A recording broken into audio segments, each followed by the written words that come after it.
C'est la récompense la plus cruelle et la plus secrète de toute l'histoire de Rome. Et celle qu'il a réellement subie, c'est une jeune fille enfermée tout au fond des souterrains du Colisée. Elle s'appelle Sabina, elle a 19 ans.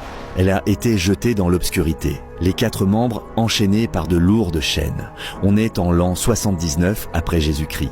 Il fait si noir dans sa cellule qu'elle ne voit même pas sa propre main devant ses yeux. Et juste au-dessus d'elle, le sol du Colisée tremble violemment, comme si une tempête faisait vibrer toute la terre. 50 000 Romains hurlent à plein poumon.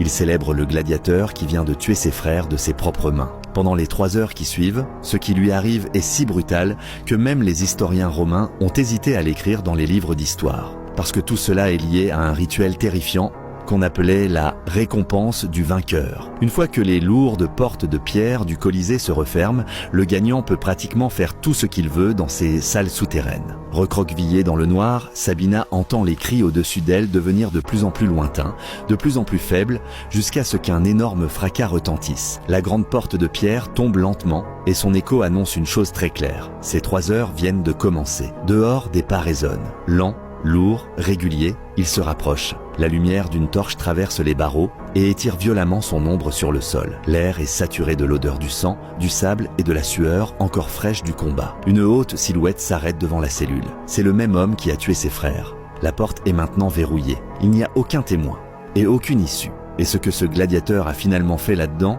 c'est précisément la partie que Rome a tout fait pour effacer de l'histoire.